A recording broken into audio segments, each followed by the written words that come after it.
புதுச்சேரி லாஸ்பேட்டை காவல் நிலையம் எதிரே ரவுடியை சரமாரியாக வெட்டிய சம்பவம் பெரும் பரபரப்பை ஏற்படுத்தியுள்ளது. புதுச்சேரி சண்முகாபுரம் சொக்கநாதன்பேட்டையைச் சேர்ந்தவர் எலி என்கின்ற தினகரன், வயது 20. இவர் அதே பகுதியில் மெக்கானிக் கடை நடத்தி வருகிறார். இவரது நண்பர் பச்சையப்பன் இருவரும் கடந்த மே மாதம் அதே பகுதியில் காதல் விவகாரத்தில் ஈடுபட்ட இரு சிறுவர்களை தாக்கினர். அன்று மாலை சிறுவர்கள் இருவரும் தினகரன் மற்றும் பச்சையப்பனையும் சந்தித்து சமாதானம் பேசலாம் என கூறி இருவரையும் மீனாட்சிப்பேட்டையில் உள்ள காலிமனைக்கு அழைத்து சென்றனர். அங்கு சிறுவர்களுக்கு ஆதரவாக லாஸ்பேட்டையைச் சேர்ந்த ரவுடி ஜாக் என்கின்ற ஜாக்பால், வயது 23 உள்ளிட்ட கும்பல் திடீரென தினகர் மற்றும் பச்சையப்பன் தரப்பினரை சரமாரியாக வெட்டினர். இது தொடர்பாக டி நகர் போலீசார் கொலை முயற்சி வழக்கு பதிந்து ஜாக் உள்ளிட்ட 10 நபரை கைது செய்து சிறையில் அடைத்தனர். 3 மாதத்திற்கு பின் ஜாக் உள்ளிட்ட 10 பேரும் ஜாமீனில் வெளியே வந்தனர். இந்நிலையில் ரவுடி ஜாக் நேற்று மாலை லாஸ்பேட்டை வள்ளலார் அரசு பெண்கள் மேல்நிலைப்பள்ளி எதிரே உள்ள சமுதாய நலக்கூடத்தில் தனது நண்பரின் மகள் பிறந்தநாள் விழா ஏற்பாடுகளை கவனித்து வந்தார். பின் இரவு 7 மணிக்கு அங்கிருந்து புறக்காவல் நிலையம் வாசல் முன் நின்றிருந்த போலீஸ் அதிகாரியிடம் பேசிவிட்டு வீட்டிற்கு புறப்பட்டார். அப்போது அங்கு மறைந்திருந்த ஒரு கும்பல் திடீரென வீச்சறிவாளுடன் ஜாக்பாலை மடக்க முயன்றனர். திடுக்கிட்ட ஜாக்பால் தப்பி காவல் நிலையத்திற்குள் ஓட முயன்றார். அதற்குள் அந்த கும்பல் ஜாக்பாலை காவல் நிலையம் வாசலிலேயே மடக்கி முகம் மற்றும் தலையில் சரமாரியாக வெட்டிவிட்டு தப்பிச் சென்றனர். அதில் முகம் சிதைந்து ரத்த வெள்ளத்தில் உயிருக்கு போராடிய ஜாக்பாலை போலீசார் மீட்டு அரசு மருத்துவமனைக்கு அனுப்பி வைத்தனர். அங்கு அவருக்கு தீவிர சிகிச்சை அளிக்கப்பட்டு வருகிறது. காவல் நிலையம் வாசலிலேயே ரவுடியை சரமாரியாக வெட்டிய சம்பவம் அப்பகுதி மக்களிடையே பெரும் அச்சத்தையும் பரபரப்பையும் ஏற்படுத்தியுள்ளது. இது பற்றி தகவல் அறிந்த எஸ்பி ரகுநாயம் உள்ளிட்ட போலீஸ் அதிகாரிகள் சம்பவ இடத்தை பார்வையிட்டு குற்றவாளிகளை பிடிக்க உத்தரவிட்டனர். இந்நிலையில் ஜாக்பாலை வெட்டிய கும்பல் சிறப்பு அதிரடிப்படை போலீசாரிடம் சரணடைந்தனர். அவர்களிடம் போலீசார் விசாரித்து வருகின்றனர். வெட்டுப்பட்ட ஜாக்பால் மீது கொலை உள்ளிட்ட பல்வேறு வழக்குகள் உள்ளது குறிப்பிடத்தக்கது. புதுச்சேரியில் தாவரவியல் பூங்கா ஒரு பூங்காவாக மட்டுமல்லாமல் அறிவு சார்ந்த இடமாக உருவாக்கப்பட்டுள்ளது என்று முதலமைச்சர் ரங்கசாமி பெருமிதம் கொண்டுள்ளார். புதுச்சேரி சுற்றுலா தலங்களில் முக்கியமானதாக தாவரவியல் பூங்கா உள்ளது. 22 ஏக்கர் பரப்பில் 3500 மரங்களுடன் உள்ள தாவரவியல் பூங்காவை ஸ்மார்ட் சிட்டி திட்டத்தின் கீழ் ரூபாய் 10 கோடி செலவில் புனரமைக்கப்பட்டது. அதன்படி நுழைவு வாயில், டிக்கெட் கவுண்டர்கள், கழிப்பறைகள், நடைபாதை, ஆம்பி தியேட்டர், செல்ஃபி பாயிண்ட், வரைபடத்துடன் பலகைகள், புதிய சிறுவர் ரயில், பேட்டரி கார், பாரம்பரிய பொருட்கள் அடங்கிய குடல்கள், நீர்வீழ்ச்சி போன்றவைகள் அமைக்கப்பட்டுள்ளது. சிறப்புமிக்க தாவரவியல் பூங்காவை பொதுமக்களுக்கு அர்ப்பணிக்கும் நிகழ்வு இன்று நடைபெற்றது. விழாவில் கலந்து கொண்ட முதலமைச்சர் ரங்கசாமி தாவரவியல் பூங்காவை திறந்து வைத்து பொதுமக்களின் பயன்பாட்டிற்கு அர்ப்பணித்தார். விழாவில் சபாநாயகர் செல்வம், வேளாண் துறை அமைச்சர் தேனி ஜெயக்குமார், தொகுதியின் சட்டமன்ற உறுப்பினர் அனிபால் கென்னடி உள்ளிட்ட அதிகாரிகள், பொதுமக்கள் பங்கேற்றனர். பின்னர் விழாவில் சொகுசு மின்சார காரில் பயணம் செய்த முதலமைச்சர் ரங்கசாமி தாவரவியல் பூங்காவை முழுவதுமாக சுற்றி பார்த்து அதனுடைய அழகை ரசித்தார். பின்னர் செய்தியாளர்களிடம் பேசிய முதலமைச்சர் ரங்கசாமி, தாவரவியல் பூங்காவில் பல வகையான பழமையான மரங்கள் உள்ளது, பல அரிய வகை மரங்கள் எல்லாம் தாவரவியல் பூங்காவில் உள்ளது என்றும், ஸ்மார்ட் சிட்டி திட்டத்தின் கீழ் 10 கோடி செலவில் தாவரவியல் பூங்கா புனரமைப்பு பணி மேற்கொள்ளப்பட்டு தற்போது 7 கோடி அளவில் செலவு செய்யப்பட்டுள்ளது. குழந்தைகள் மகிழ்ச்சிக்காக சிறுவர்கள் ரயில், மின்சார கார், நீர்வீழ்ச்சி என விதவிதமாக அமைக்கப்பட்டுள்ளது. தாவரவியல் பூங்கா ஒரு பூங்காவாக மட்டுமல்லாமல் அறிவு சார்ந்த இடமாக உருவாக்கப்பட்டுள்ளது என்று பெருமிதமாக தெரிவித்தார். முன்னாள் முதலமைச்சர் நாராயணசாமி மத்திய அமைச்சராக மற்றும் மாநில முதலமைச்சராக இருந்தபோது புதுச்சேரி எந்த வளர்ச்சியும் அடையவில்லை, அதற்கு மாறாக பின்தங்கிதான் சென்றிருக்கிறது என்று பாஜக சட்டமன்ற உறுப்பினர் கல்யாண சுந்தரம் தெரிவித்துள்ளார். புதுச்சேரி சட்டப்பேரவையில் உள்ள அவரது அலுவலகத்தில் செய்தியாளர்களை சந்தித்த அவர், கடந்த 2 தினங்களுக்கு முன்பு புதுச்சேரியில் பெய்த மழையில் காலாப்பட்டு பகுதியில் ஒரே நாளில் 25 சென்டிமீட்டர் மழை பெய்துள்ளது. இதனால் மழைநீர் வீட்டிற்குள் புகுந்ததால் வீட்டில் இருந்த டிவி, பிரிட்ஜ், வாஷிங் மிஷின் என அனைத்து பொருட்களும் பழுதாகி உள்ளது. எனவே பாதிக்கப்பட்ட வீடுகளை முறைப்படி கணக்கெடுத்து பாதிக்கப்பட்ட மக்களுக்கு 50,000 முதல் 1 லட்சம் ரூபாய் வரை நிவாரணம் வழங்க வேண்டும் என்று கேட்டுக்கொண்டார். அதே போன்று சின்ன காலாப்பட்டு பகுதியில் உள்ள மீனவர்களின் படகு, வலை உள்ளிட்ட மீன்பிடி சாதனங்கள் என 1 கோடி அளவிற்கு நஷ்டம் ஏற்பட்டுள்ளது.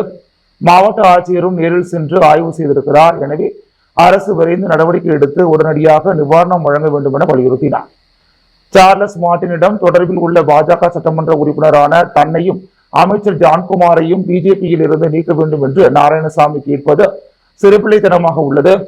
புதுச்சேரியில் ஆளுங்கட்சியாக இருந்த காங்கிரஸ் கட்சியை பூஜ்ஜியமாக மாற்றியது நாராயணசாமியின் சாதனை என்று விமர்சித்தார். தவறை தன்வாயால் கெடும் என்பது போல காங்கிரஸ் கட்சியை அவர் சீரழித்து வருகிறார். நாராயணசாமி மத்திய அமைச்சராக இருந்த போதும் சரி, மாநில முதலமைச்சராக இருந்த போதும் சரி, புதுச்சேரி எந்தவித வளர்ச்சியையும் அடையவில்லை. இதற்கு மாறாக புதுச்சேரி மாநிலம் பின்னோக்கிதான் சென்றுள்ளது என்றார். தமிழகத்தில் இருக்கின்ற திராவிட முன்னேற்ற கழகம் சார்லஸ் மார்டினிடம் தேர்தல் நிதியாக 200 கோடி ரூபாய் பணம் பெற்றுள்ளது. அப்படி என்றால் சார்லஸிடம் பணம் வாங்கிய திமுகவுடன் கூட்டணி சேர மாட்டேன் என்று நாராயணசாமியால் கூற முடியுமா என்று கேள்வி எழுப்பிய கல்யாண சுந்தரம், சட்டத்தால் அங்கீகரிக்கப்பட்ட லாட்டரி நடத்துகிறார்கள். அதன் மூலம் வரும் வருமானத்திற்கு அரசுக்கு தேவையான வரியையும் செலுத்துகிறார்கள்.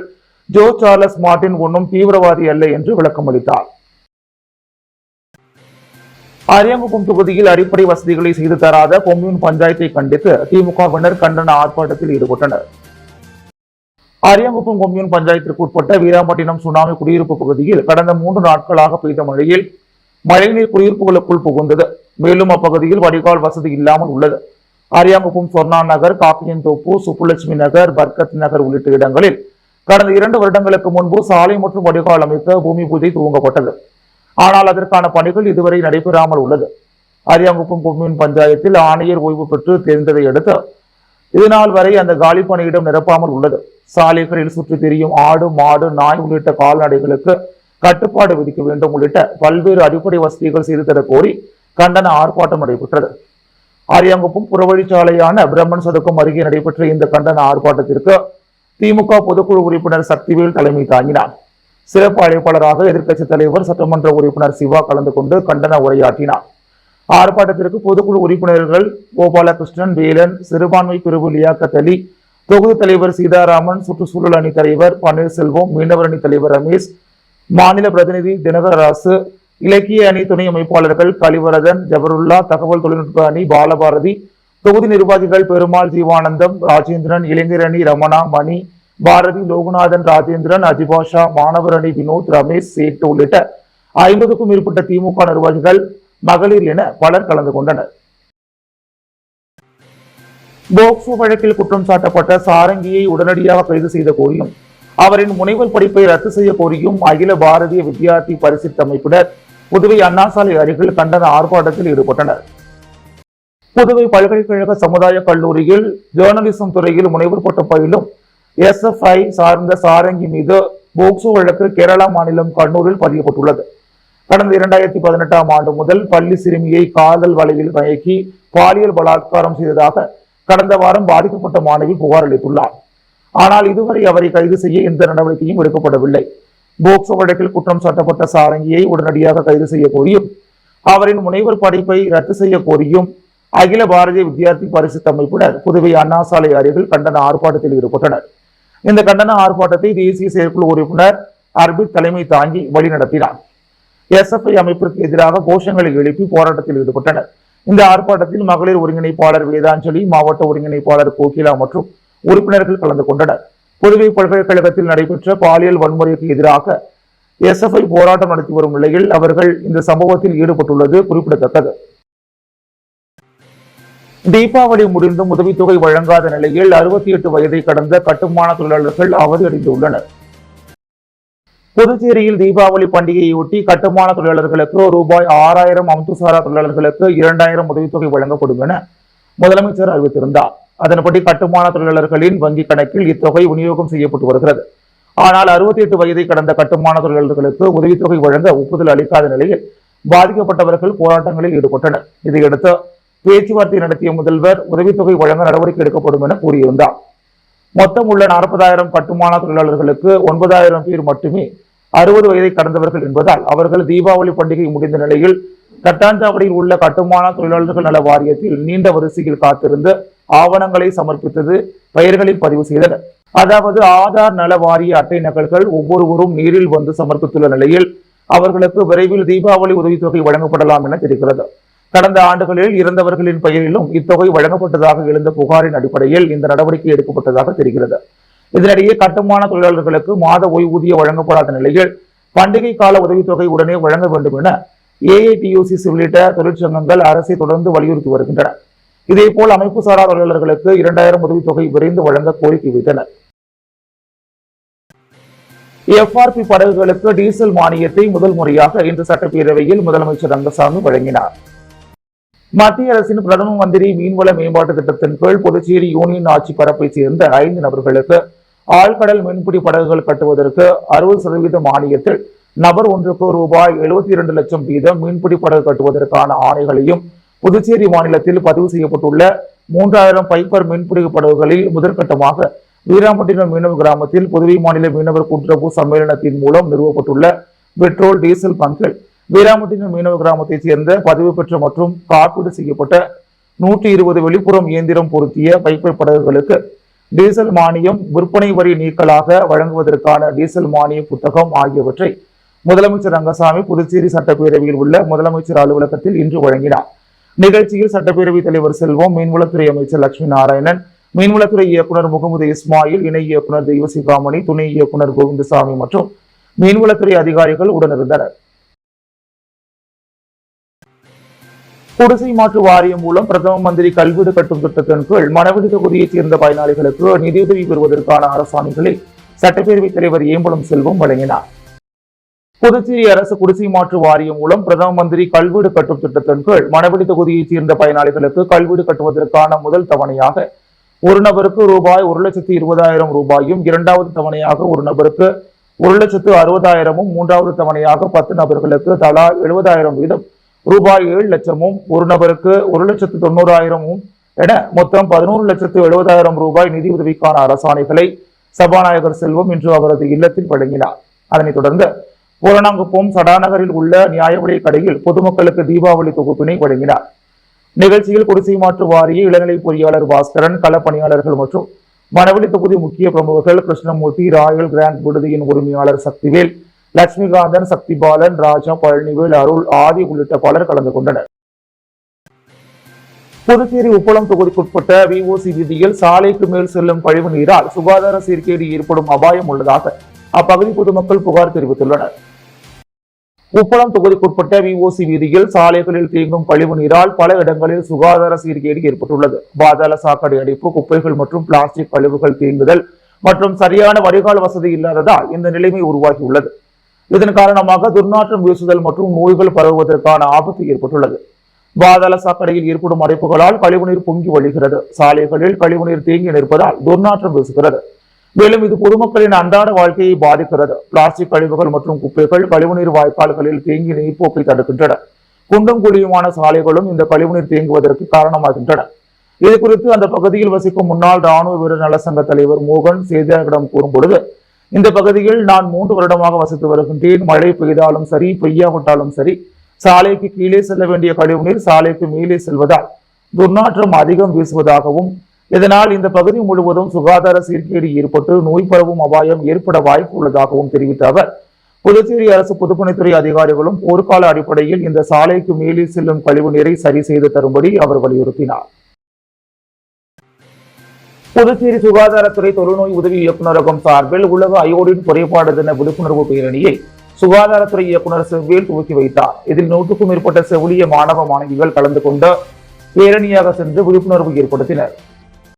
புதுச்சேரி சுகாதாரத்துறை தொழுநோய் உதவி இயக்குநரக அலுவலகம் சார்பில் ஒவ்வொரு ஆண்டும் அக்டோபர் 21ஆம் தேதி உலக அயோடின் குறைபாடு தினம் கடைபிடிக்கப்படுகிறது. அந்த வகையில் இந்த ஆண்டும் உலக அயோடின் குறைபாடு தினத்தை முன்னிட்டு பொதுமக்களுக்கு அயோடின் குறைபாட்டால் ஏற்படக்கூடிய பாதிப்புகள் குறித்து விழிப்புணர்வு ஏற்படுத்தும் வகையிலும் அயோடின் பயன்பாட்டின் அவசியம் குறித்தும் விளக்கும் நோக்கில் விழிப்புணர்வு பேரணி நடைபெற்றது. கம்பன் கலையரங்கத்தில் இருந்து தொடங்கிய பேரணிக்கு தொழுநோய் பிரிவு உதவி இயக்குநர் சிவராமன் தலைமை தாங்கினார். இதில் சிறப்பு விருந்தினராக சுகாதார இயக்குநர் செவ்வேல் கலந்து கொண்டு விழிப்புணர்வு பேரணியை கொடியசைத்து தொடங்கி வைத்தார். அண்ணா சாலை, நேரு வீதி, மிஷன் வீதி வழியாக சென்ற பேரணி இறுதியாக கடற்கரை காலை அருகே முடிவு பெற்றது. பேரணியில் சபரி செவிலியர் கல்லூரி மற்றும் லாஸ்பேட்டை சமுதாய கல்லூரி மாணவ மாணவிகள் கலந்து கொண்டு அயோடின் பயன்பாட்டின் அவசியம் குறித்தும் அயோடின் குறைபாட்டால் ஏற்படும் பாதிப்புகள் குறித்தும் பதாகைகளை ஏந்தியவாறு சென்று விழிப்புணர்வு ஏற்படுத்தினர். நிகழ்ச்சி மற்றும் பேரணி ஏற்பாடுகளை சுகாதார ஆய்வாளர்கள் சேகர், வெங்கடேஸ்வரன் மற்றும் அலுவலக ஊழியர்கள் சிறப்பாக செய்திருந்தனர். புதுச்சேரியில் உள்ள 10 அரசு பள்ளிகளில் ஸ்மார்ட் கிளாஸ் ரூம்ஸ் உருவாக்கப்படுவதற்கான திட்டத்தினை முதலமைச்சர் ரங்கசாமி தொடங்கி வைத்தார். சென்னையில் உள்ள இண்டஸ் டவர்ஸ் லிமிடெட் மற்றும் சென்னை NIIT அறக்கட்டளை ஆகியவை இணைந்து CSR நிதி வழங்கும் திட்டத்தின் கீழ் புதுச்சேரியில் உள்ள 10 அரசு பள்ளிகளில் ஸ்மார்ட் கிளாஸ் ரூம்ஸ் உருவாக்குவதற்கான திட்டம் தயாரிக்கப்பட்டு சட்டப்பேரவையில் முதலமைச்சர் ரங்கசாமி இத்திட்டத்தினை தொடங்கி வைத்தார்.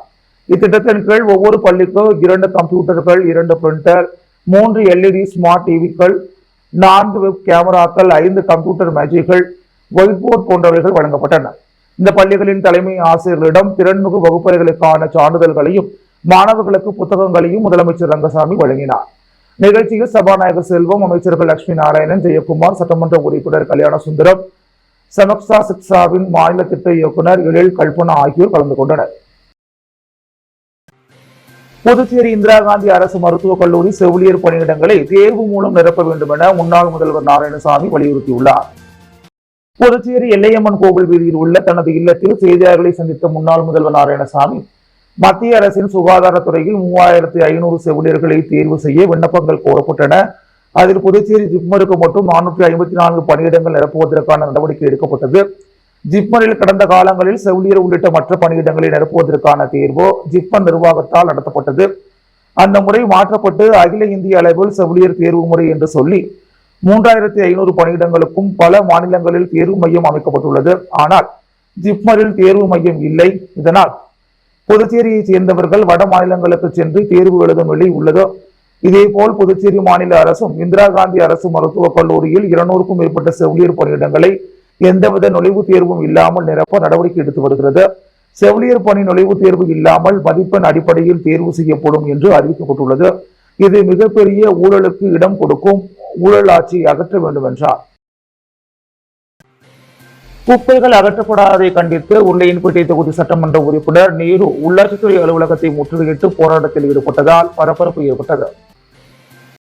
புதுச்சேரி உருளையன்பேட்டை தொகுதிக்குட்பட்ட பகுதிகளில் கடந்த தீபாவளி பண்டிகை அன்று முதல் சரிவர குப்பைகள் எடுக்காததால் உருளையன்பேட்டை தொகுதி முழுவதும் ஆங்காங்கே குப்பை கிடங்காக தேங்கியுள்ளது. இதனால் பல்வேறு தொற்று நோய்கள் பரவும் அபாயம் உள்ளது. இது பற்றி புதுச்சேரி நகராட்சி அதிகாரிகளிடம் பலமுறை புகார் தெரிவித்தும் இதுவரை எந்த ஒரு நடவடிக்கையும் எடுக்காத பட்சத்தில் உருளையன்பேட்டை தொகுதி சட்டமன்ற உறுப்பினரும் புதுச்சேரி மனிதநேய மக்கள் சேவை இயக்க நிறுவன தலைவருமான நேரு என்கிற குப்புசாமி இன்று உள்ளாட்சித்துறை தலைமை அலுவலகத்தை முற்றுகையிட்டார். மேலும் உருளையன்பேட்டை தொகுதியில் சரிவர குப்பை எடுக்காததை குறித்து கோஷங்கள் எழுப்பப்பட்டது. புதுவை அடுத்த மொரட்டாண்டியில் 62 அடி உயரம் கொண்ட மகா பிரத்யங்கரா காளி கோவிலில் லட்சுமி நரசிம்மரின் வருடாந்திர நாளை முன்னிட்டு திரு பவித்ர உற்சவம் நிகழ்வு நடைபெற்றது. புதுவை அடுத்த மொரட்டாண்டியில் 62 அடி உயரம் கொண்ட மகா பிரத்யங்கரா காளி கோவில் மற்றும் நரசிம்மர் கோவில் உள்ளது. பரிகார ஸ்தலமான இத்திருக்கோவிலுக்கு தினந்தோறும் ஏராளமான பக்தர்கள் வந்து வழிபாடு செய்கின்றனர். இவ்வாலயத்தில் நடைபெறும் அஷ்டமி பூஜை, அமாவாசை யாகம் சிறப்பு வாய்ந்ததாகும். மேலும் சுவாதி நட்சத்திரத்தை முன்னிட்டு லட்சுமி நரசிம்மருக்கு நடைபெறும் பூஜைகள் மிகவும் சிறப்பு வாய்ந்ததாகும். லட்சுமி நரசிம்மரின் வருடாந்திர நாளை முன்னிட்டு திருப்பவித்திர உற்சவம் நிகழ்வு நடைபெற்று வருகிறது. செவ்வாய்க்கிழமை முதல் தொடங்கி வெள்ளிக்கிழமை நடைபெறும் உற்சவத்தில் பிரம்மாண்டமான யாக வேள்வி நடைபெற்றது. மேலும் 4 வேதங்கள் திருமந்திரத்தால் செய்யப்படும் திருப்பவித்திர உற்சவத்தில் தரிசிப்பவர்களுக்கு ஓராண்டு யாக வேள்வியில் கலந்து கொண்ட பலன் உண்டாகும். இதனை முன்னிட்டு லட்சுமி நரசிம்மருக்கு கலச பூஜை மற்றும் யாக வேள்வி சிறப்பு தீபாராதனைகள் நடைபெறுகிறது. இத்திருப்பவித்திர உற்சவத்தில் திரளான பக்தர்கள் கலந்து கொண்டு சுவாமி தரிசனம் செய்தனர். இதற்கான ஏற்பாட்டினை கோவில் பீடாதிபதி நடாத்தூர் ஜனார்த்தனன் சுவாமி தலைமையில் ஆசிரம துணை நிர்வாகி வரத தேசிகன், ஆலய தலைமை அர்ச்சகர் பாலு உட்பட பலர் செய்திருந்தனர்.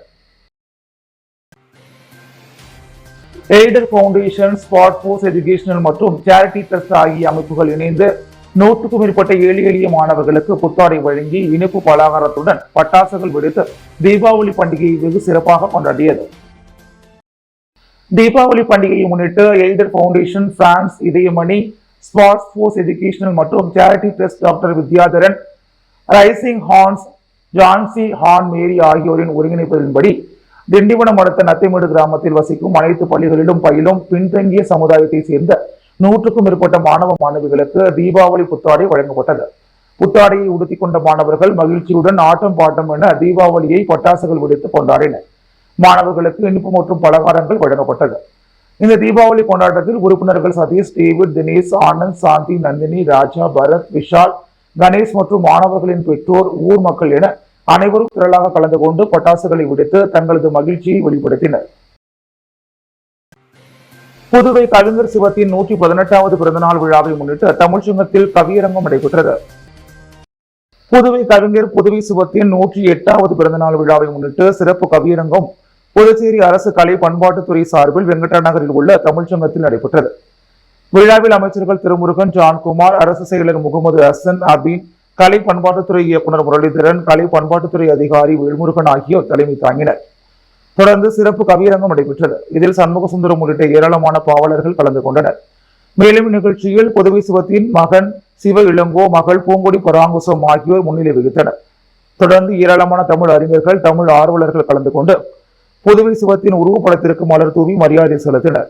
மேலும் நிகழ்ச்சிக்கான சிறப்பு அழைப்பாளராக கலைமாமணி டாக்டர் நமச்சிவாயம் கலந்து கொண்டு சிவத்தின் உருவப்படத்திற்கு மலர் தூவி மரியாதை செலுத்தினார். தொடர்ந்து மாணவிகளின் பரதநாட்டிய நிகழ்ச்சியும் நடைபெற்றது. தட்டாஞ்சாவடியில் பாதாள சாக்கடை அடைப்புகளை உடனடியாக சீரமைக்க இளைஞர் காங்கிரஸ் தலைவர் ஆனந்தபாபு நடராஜன் வலியுறுத்தியுள்ளார். புதுச்சேரி இளைஞர் காங்கிரஸ் தலைவரும் தட்டாஞ்சாவடி தொகுதி பொறுப்பாளருமான ஆனந்தபாபு நடராஜன் தட்டாஞ்சாவடி சட்டமன்ற தொகுதிக்குட்பட்ட பகுதிகளில் பாதாள சாக்கடை அடைப்பு காரணமாக பொதுமக்கள் எதிர்கொள்ளும் சிரமங்களை குறித்து பொதுப்பணித்துறை கழிவுநீர் வடிகால் பிரிவு உதவி பொறியாளரிடம் புகார் மனுவை அளித்தார். அந்த மனுவில் பாக்குமடியான்பேட், வினோபா நகர், லாஸ்பேட்டை பிரதான சாலை மற்றும் தட்டாஞ்சாவடி தொகுதியின் பல்வேறு பகுதிகளில் பாதாள சாக்கடை வடிகால் அமைப்புகள் கடுமையாக அடைத்துள்ளன. நேற்று முன்தினம் பெய்த மழையின் போது சாக்கடையில் இருந்து கழிவுநீர் பெருக்கெடுத்து சாலைகளில் தேங்கி நின்றது. இதனால் அப்பகுதி குடியிருப்பாளர்கள், வாகன ஓட்டிகள் மற்றும் கடை உரிமையாளர்கள் கடும் சிரமத்திற்கு ஆளாகியுள்ளனர். வடகிழக்கு பருவமழை நெருங்கி வரும் நிலையில் இந்த பிரச்சனை தொடர்ந்தால் சுகாதார குறைபாடுகள், வெள்ளப்பெருக்கு மற்றும் பொதுமக்களுக்கு தீவிர சுகாதார அபாயங்கள் ஏற்படக்கூடும் என்று ஆனந்த்பாபு நடராஜன் சுட்டிக்காட்டினார்.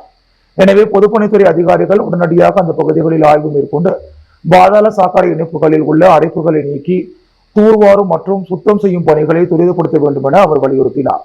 இந்த பிரச்சனைக்கு உடனடி தீர்வு காணுமாறு தட்டாஞ்சாவடி தொகுதி மக்கள் சார்பில் ஆனந்த்பாபு நடராஜன் கோரிக்கை விடுத்தார். அன்றாட செய்திகளை உடனுக்குடன் தெரிந்து கொள்ள பாண்டி ஹெட்லைன்ஸ் சேனலுக்கு சப்ஸ்கிரைப் செய்து கொள்ளுங்கள்.